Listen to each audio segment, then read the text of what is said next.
Siyanta d'Ishmaya, ce soir Parashat Vayishlach.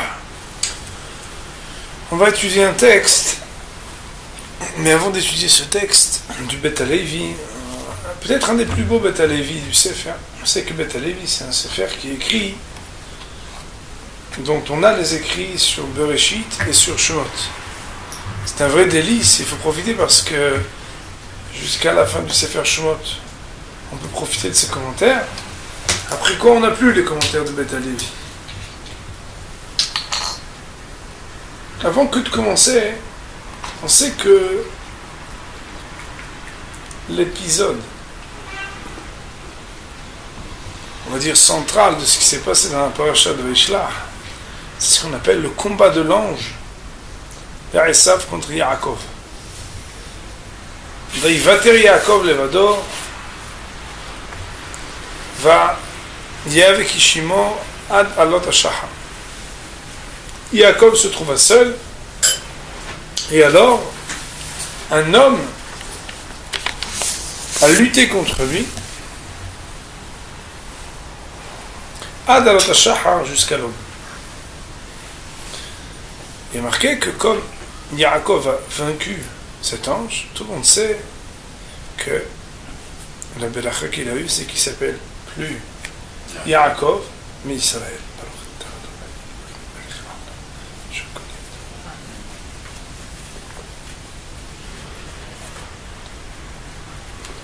Il y a une Gemara dans la Masechet Brachot qui dit qu'il y a une différence entre Avraham Avinu et Yaakov Avinu.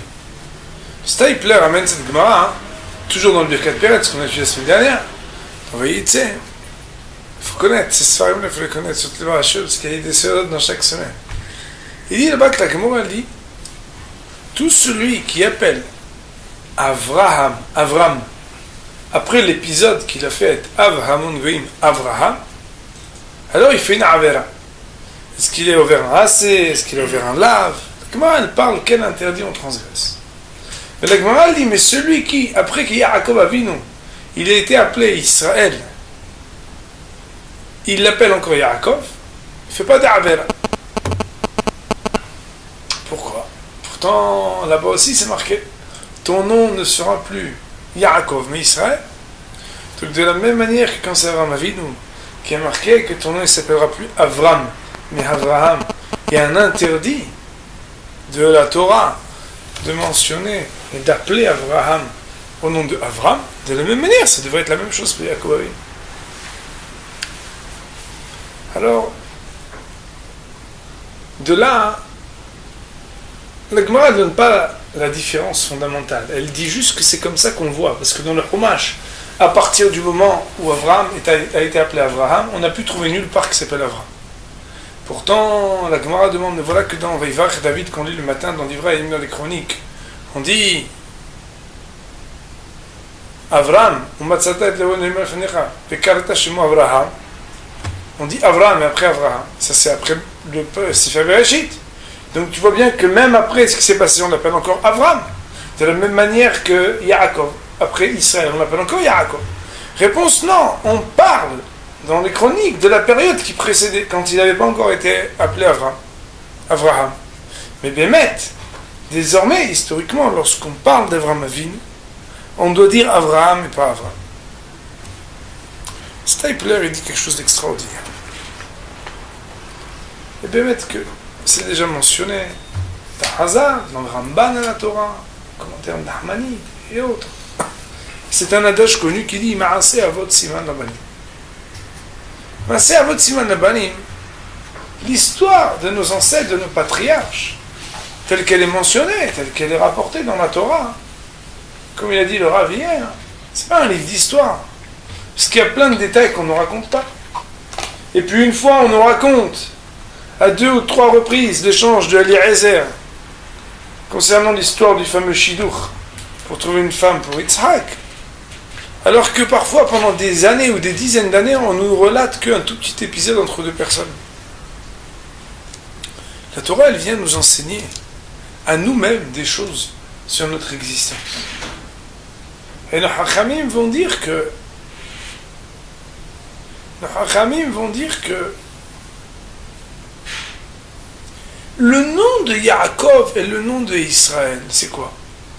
C'est le nom de Yaakov Avinu lorsqu'il est en train de combattre. Quand il a gagné, il s'appelle Israël.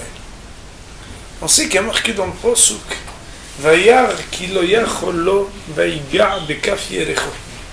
Il a vu qu'il ne pouvait avoir raison de lui, alors il l'a touché à sa hanche. Plusieurs explications que ça veut dire à sa hanche. Le commentaire de Nahmani du Ramban, peut-être qu'on aura l'occasion de le voir peut-être demain matin, c'est un Ramban essentiel à la Torah, un Ramban qui est fondamental. Il dit que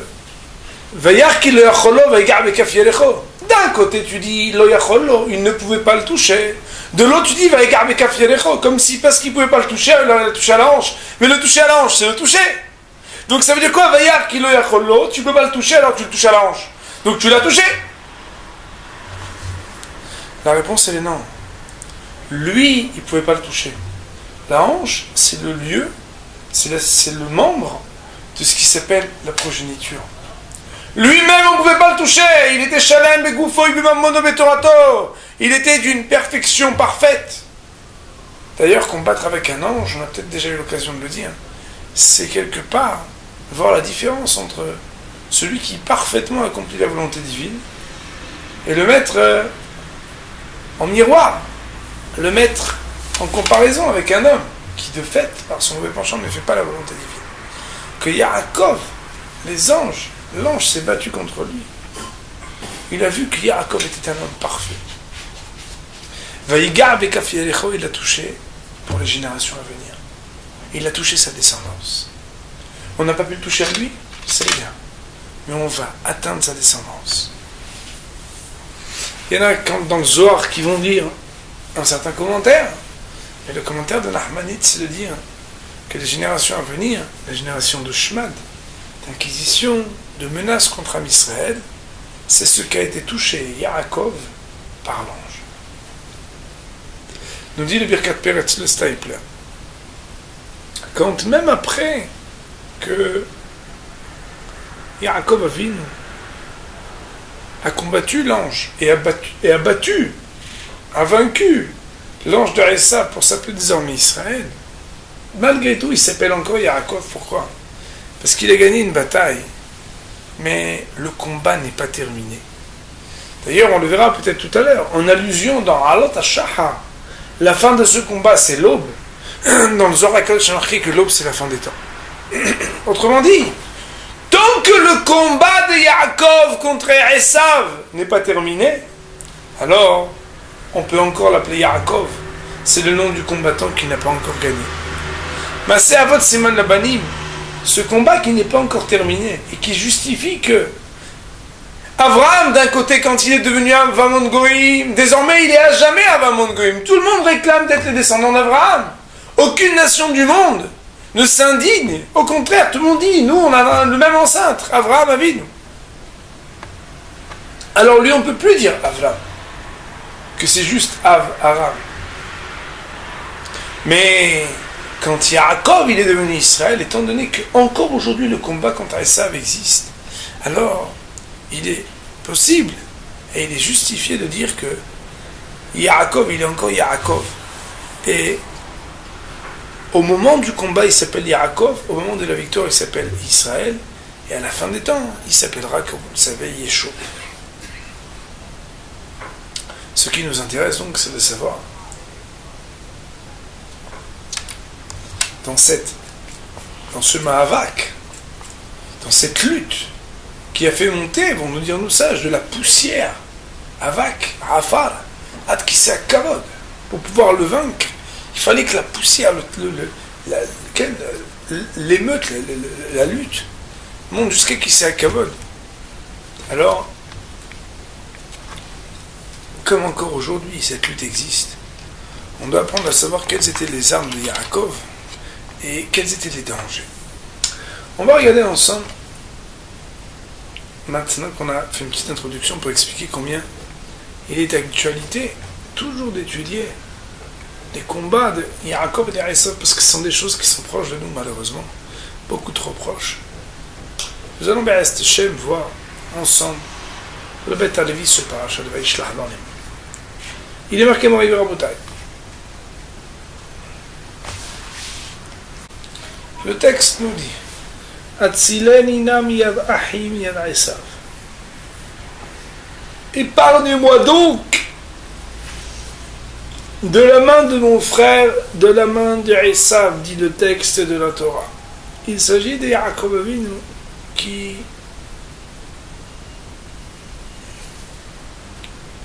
est inquiet et qui fait une prière à Kadosh Baruch Hu. Kadosh Baruch Hu, il l'épargne des mains de Esav. Yesh Lavin. On doit se poser la question et comprendre. Après qu'on sache que Yaakov il avait qu'un seul frère. Pourquoi on a besoin de dire Miyad Ahi, Miyad Esav? De la main de Ahi, de la main de mon frère, de la main de Esav. Ou Miyad Ahi. En disant de la main de mon frère, Kvar Mevol Bakashato. On comprend déjà ce qu'il veut dire parce qu'il avait qu'un seul frère. Sous-entendu, si tu veux me dire que quand il a prié Yaakov Avinu, il a prié pour qu'on l'épargne, t'as qu'à dire Miyad Ahi, ou bien uniquement Miyad Esav, ou bien Miyad Ahi Esav, mais de dire Miyad Ahi, Miyad Esav, ici il y a une redondance. Derrière des Zohar à Kadosh. Et il y a marqué dans le Zohar à Kadosh, si tu regardes la passouk sur le verset, faisez les choses, voilà ce qui est marqué. Mikan mande tzale tzluta. D'ici on apprend que celui qui prononce une prière, de Ba'el Farsha Milek et de Kayaout, qu'il faut qu'il explique ses paroles comme il se doit. D'où on apprend Miyad Ahi, de la main de mon frère, Vei Tema Karevin, O Haranin Stam Ahin Ikerun, Miyad Esav, Begin le Farsha Milek et de Kayaout. Qu'est-ce que ça veut dire? Miyad Ahi, on explique Miyad Ahi de la main de mon frère. Veitema Krevin Ahoranim Stam Ahim Ikrun. Et si tu veux me dire qu'il y a d'autres gens qui sont proches et qui sont appelés des frères, autrement dit qu'on puisse faire un amalgame de qui j'ai demandé que tu m'épargnes, Miyad Esav, je précise en disant Miyad Esav, Begin le Parasha Milek et de Kayaout, pour expliciter clairement ce que comme il se doit. Le mouvan, qu'est-ce que ça veut dire ici? Donc ça veut dire quoi? Pour ne pas qu'on prête à confusion. Et que parfois, certaines expressions font qu'on puisse dire même d'autres personnes, d'autres proches, que ce soit de la famille ou dans les amitiés, de pouvoir appeler quelqu'un Ahim, mon frère. Alors, pour pas qu'il y ait d'amalgame, le Zohar va nous dire, on apprend qu'il faut parler clairement à Kadosh Baruch Hu.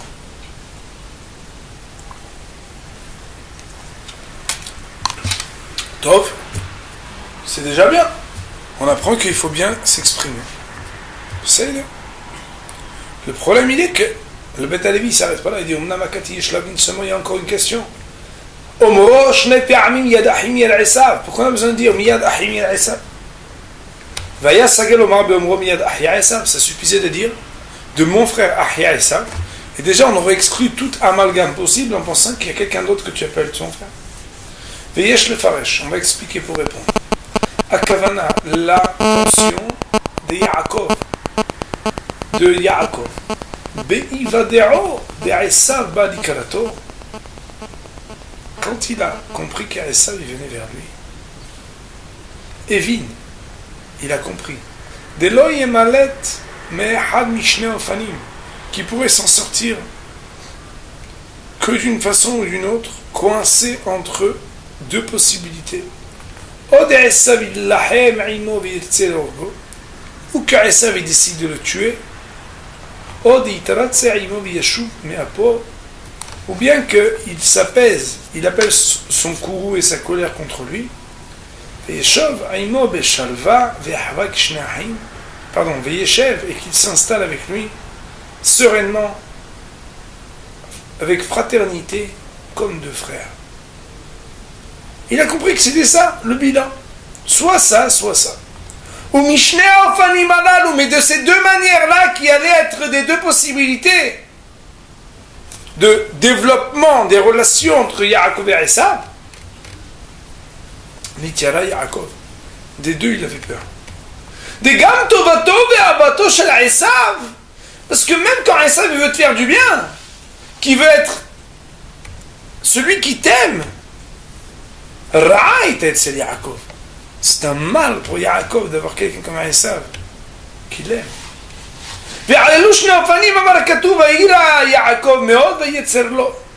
C'est d'ailleurs la redondance des versets qui dit Vaïra, il a craint, Vaïetzerlo, il a été mal à l'aise.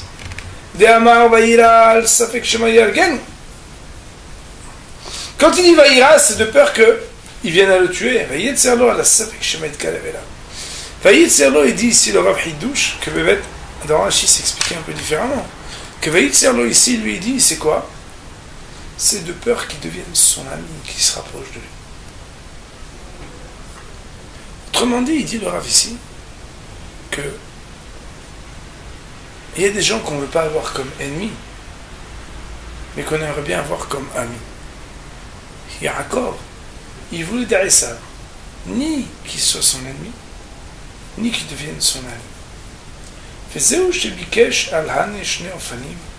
c'est ce qu'il a demandé, selon ces deux manières. Épargne-moi donc des mains de mon frère, des mains de Esav. Il a dit à Kadosh Baruch Hu, Dieu, épargne-moi miad ahi, de mon frère, miad Esav, des mains de Esav. Qu'il y a deux mains qui seront tendues, soit vers moi, soit contre moi. Soit pour me frapper, soit pour être mon frère et mon ami et mon proche. Ni de l'une ni de l'autre, je veux recevoir quoi que ce soit. C'est Bémet Nitkabla Tfilato, et en réalité Bémet, qu'elle a été acceptée sa prière. Est-ce que Nabi Isa voulait le tuer, que je il l'a sauvé? Et après, lorsque finalement il a dit bon, Besséder, je ne te tue pas. Il a dit bon, alors viens, maintenant on est copains, on avance ensemble. Il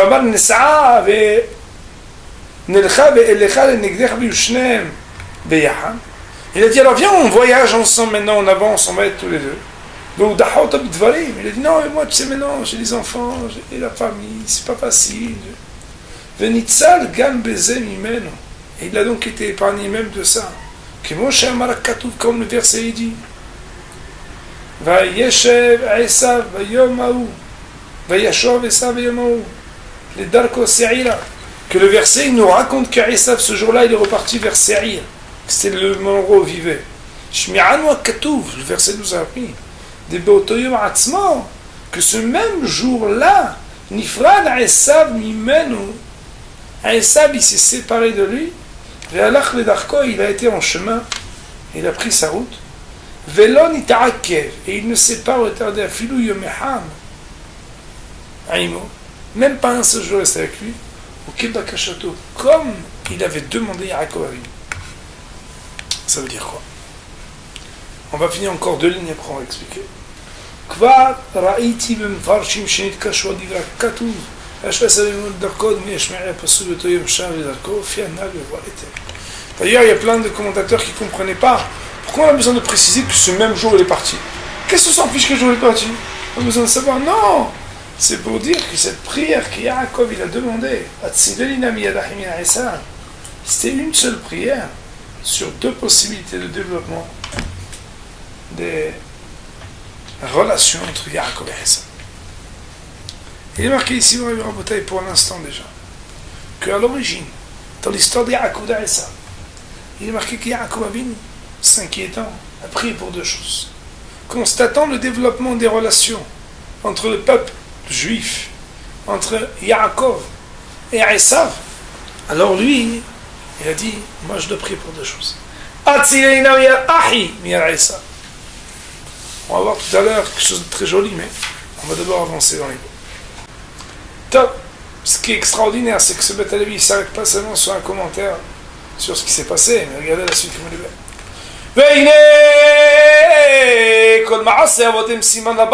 Comme on a dit, tout ce qui s'est passé pour nos ancêtres, c'est un signe pour ce qui va se passer pour les descendants. des gammes, des galoutos chez la Esav, que aussi dans la galoute qu'on appelle la galoute de Esav, galoute de Edom, la galoute dans laquelle on se trouve. Tneken Aïn Israël Bishne Ofanim. Il va se comporter avec le peuple juif de deux manières. Kacher Ratzala Asudim Yaakov, comme il a voulu faire avec Yaakov. Nimet Halata Galouti, Gozel Gezer Otra'ad Shmadot Vissuri, qu'au départ de cet exil, il va décréter sur lui des choses graves, des inquisitions, des épreuves très difficiles. Il va combattre. Il voudra les faire perdre. Et Kadosh Baruch Hu, dans sa grande miséricorde, ne les abandonnera pas. Et à la fin, Moray Verabotaï, ça veut dire aujourd'hui, plus que jamais, Kirotze le Sheb Shalom Yaakov, il va dire qu'il veut être très bons amis avec l'âme Israël. Avec Kavanato, et qu'avec cette intention-là, il fera délaisser la Torah par le peuple juif, et il fera s'égarer de leur foi.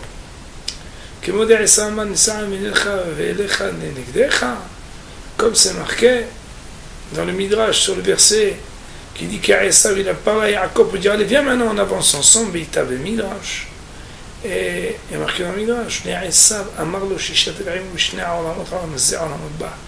il a dit dis-moi tu veux pas qu'on soit associés tous les deux toi et moi dans Olam Hazeh et dans Olam Haba. Diura Dvarim, qu'est-ce que ça veut dire Olam Hazeh et Olam Haba? Shama lo nes'a venilcha velcha lenegdecha ednum sheshnem itkarevu ze etzel ze. Il a dit écoute viens on devient amis, on fait des journées d'amitié. Ouais, moi ils m'ont invité, quelqu'un m'a dit venez on va faire des amitiés entre les juifs et les... Je dis mais madame on a déjà donné il y a 2000 ans, ça y est les amitiés. Quelles amitiés? Avec qui les amitiés? Comme il dit mon rave, il dit si on a besoin d'être amis, on n'a pas besoin de le dire. On ne fait pas une journée de l'amitié toi et moi. Si on est des vrais amis, on n'a pas besoin de faire une journée d'amitié. Alcool, c'est qu'on veut démontrer quelque chose qui n'est pas tellement vrai. Alcool, panim et kol echad yivater ksat minago akadoum. C'est quoi quand quelqu'un dit on va être tous les deux shoutafim d'Olam Hazeh Olam Haba? C'est que chacun d'entre nous on va délaisser quelque chose qu'on avait de nos habitudes, car vous êtes celles comme ça on va se rapprocher. Toi d'habitude tu fais telle fête, alors ne le fais pas et moi aussi je suis mévateur, je renonce à telle chose. D'habitude tu manges pas ça, moi non plus je mange pas ceci. Et toi tu laisses là et moi je laisse là, on fait un nouveau couscous. Sans boulette mais avec truc. Vous avez compris qu'on parle pas du couscous, on parle du reste. La kavanah chez la Midrash, l'intention du Midrash, me voir, elle est donc comprise. Déou chez les Bassov, Gamem, Ikablo, Ikarim, Tovim, Emunat Israël. À la fin, eux aussi vont accepter des principes qui vont apprendre du judaïsme, soi-disant, qui vont s'inspirer de la foi des Am Israël, qui vont s'asseoir pour écouter, pour dire nous aussi on veut apprendre. Ils vont devenir monothéistes. Ils vont dire qu'il y a une révélation de la Torah du ciel. Ils vont dire qu'il y a des punitions et des mérites à la fin. Il va dire mais tu vois, mais finalement on n'est pas si loin l'un de l'autre. Toi aussi tu devrais faire un petit pas vers nous. Un juif, un bon citoyen, qui est bien adapté à la société.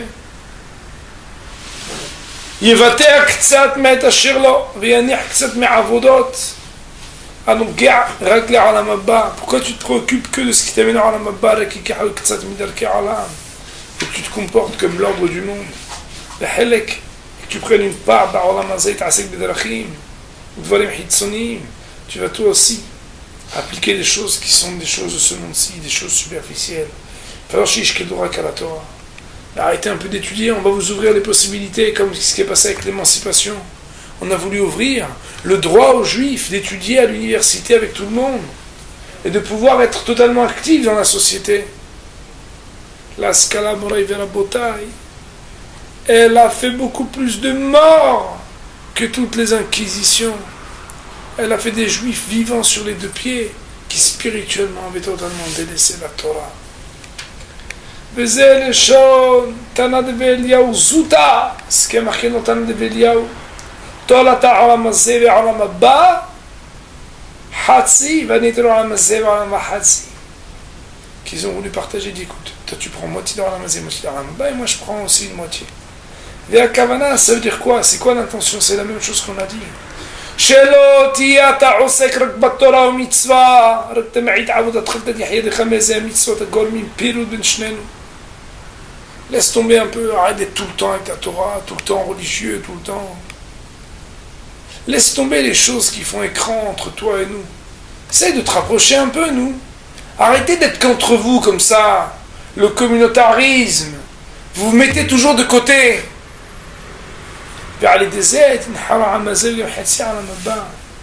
Ça va, tu auras du Olam Hazé, puis tu auras aussi la moitié du Olam Haba qui est Omer. Pas besoin de prendre tout le Olam Haba, la moitié déjà ça doit te suffire. C'est exactement comme des railleurs qui sont capables de dire moi, à la fin des temps, je goûterai un tout petit peu du Léviathan, cette fameuse sérouda de bénédiction et de récompense de tzadikim. Non, moi je prendrai un tout petit peu, ça va, c'est bon. Je vais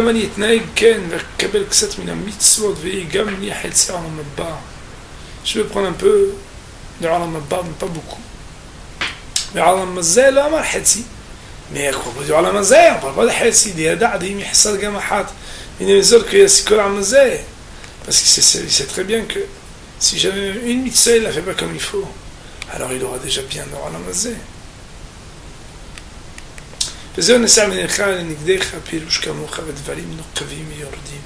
Celui qui a réfléchi comprend la profondeur de ses paroles.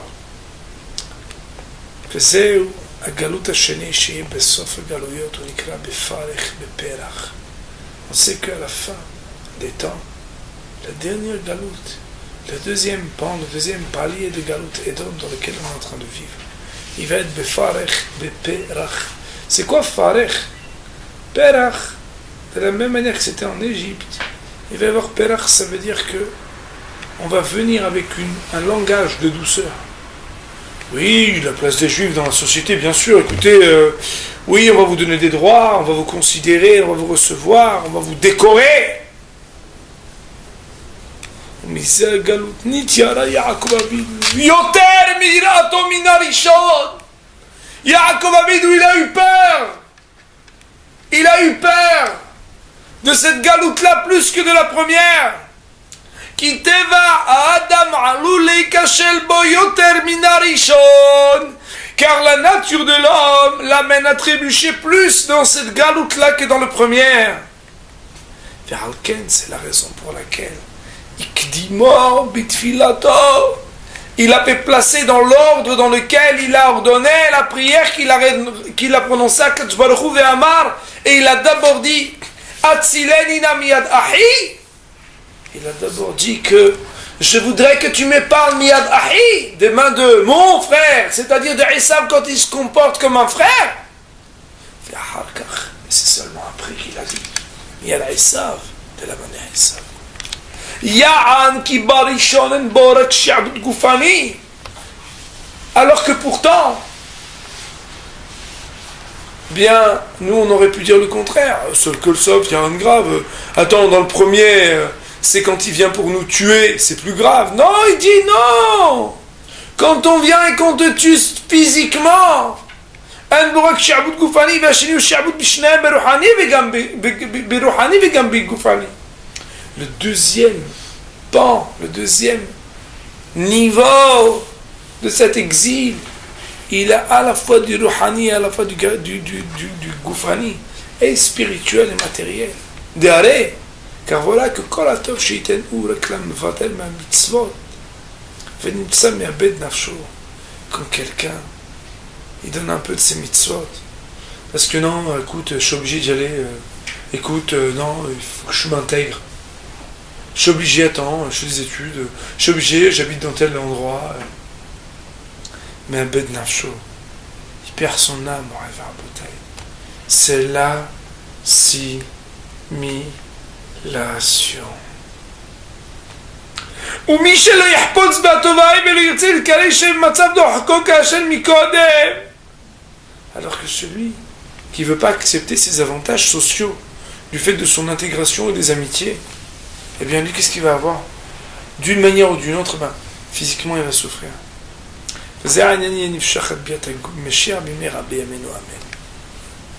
Cette situation, elle durera jusqu'à ce que le Mashiach il arrive. Moraï Verabotay. Il est marqué dans le Gan de Vilna, dans la Reine Shlema, et dans plusieurs endroits, que à la fin des temps, Mamash, le plus grand ennemi, ça s'appelle Erev Rav. Ça s'appelle Erev Rav, c'est ceux qui nous ressemblent. On pense parfois que les plus grands ennemis sont ceux qui nous menacent de nous tuer. Il est marqué Meforach ici, explicitement dans la prière de Yaakov, que le plus grand danger, c'est pas celui qui veut nous tuer. Le plus grand danger, c'est celui qui veut qu'on lui ressemble. Parce que quand lui fait un pas vers nous, il nous demande de faire un pas vers lui. Et je pense qu'il n'y a jamais, dans l'histoire d'Am Israël, autant de mixité des mariages, que ce soit en Amérique ou ailleurs, qu'aujourd'hui, et autant d'assimilation qu'on a pu voir. Am Israël, Am Kadosh, un peuple saint, Mamlechet Kohanim, qui a su résister à tous les empires. Aucune civilisation n'a pu supporter tout ce qui s'est passé. Le seul qui a supporté, c'est Am Israël, parce qu'il est resté regardant de Torah et Mitzvot pendant des millénaires. Depuis que Edom veut s'approcher de nous et qu'ils ne nous mettent plus sur le dos les pestes et les lèpres et tous les maux du monde, mais désormais il va nous ouvrir les portes. En quelques centaines d'années, Am Israël a une dégringolade spirituelle. Aujourd'hui nous avons le bonheur d'avoir un Ruach, un vent de Teshuvah extraordinaire, mais il ne reste pas moins que ça reste minoritaire par rapport à tous les gens qu'on doit éclairer à se renforcer dans Torah et Yirat Shamayim. À savoir que combien on doit être vigilant des gens à qui l'on ressemble et qui pensent qu'on est comme eux. Et qui pensent qu'on est comme eux au Moraï Verabotay. Combien ont succombé à ce charme de croire qu'on peut être comme les autres. On n'a pas à être comme les autres. Quand il est Esav, c'est moins grave. Quand il est Ahi, c'est un danger terrible. Il sait que Kadosh Baruch Hu nous aide à comprendre qu'encore aujourd'hui, Yaakov, qui s'appelle Yaakov, même après qu'il a déjà gagné un combat, parce qu'on n'a pas gagné encore la guerre contre cet ennemi qui veut essayer d'amener la hitbolelut, l'assimilation, le fait de faire sortir nos enfants dans des milieux qui ne sont pas des milieux de Torah et de Yirat Shamayim, au nom de ce que la société imposerait qu'ils fréquentent des gens qui ne sont pas fréquentables, qu'on puisse nous comprendre l'enjeu et être capable qu'à chaque instant on prie pour nous et pour toi, Am Israël, en particulier dans la Gola, qu'on comprenne qu'on doit se renforcer dans notre identité. Nous remercions les nations qui nous disent « Vous êtes des Juifs, vous n'êtes pas comme nous, mettez-vous de côté. » On les remercie, Moraï Verabotay. Même si on n'attend pas des menaces, parce que ceux qui nous disent « Mais non, on est exactement les mêmes », eh bien eux, ils se mélangent et ils font que Bar Minan, le peuple juif, oublie le but qui est le sien, c'est de travailler pour arriver en Anaba, c'est de travailler pour amener, par ce combat qui doit être mené jusqu'à Alot HaShahar, jusqu'à la fin des temps, qu'il ne s'agit pas uniquement d'avoir eu une lutte jadis, mais de continuer à mettre de côté l'ennemi, afin que même quand il se présente comme un frère, on puisse le discerner, on puisse se mettre de côté pour garder cette voie de Kol Kol Yaakov, Vayadayim Yedei Esav, qu'on sache discerner et distinguer que tant qu'on n'est pas attaché à notre Torah, on est dans le danger, et que la seule chose qui fait que Aïm Lavan Garti Ve'harad Ata, Yaakov Avinu, c'est parce qu'il a étudié pendant des années la Torah, qu'il a été regardant toujours des mitzvot, et que même lorsqu'une amitié comme Esav aurait pu se présenter, il n'en voulait pas, qu'il a pu bémettre être Yaakov Shalem, celui qui est l'exemple, qui sauve Hashem, Israël, Yeshurun, Bimera, Beyamenu. Amen.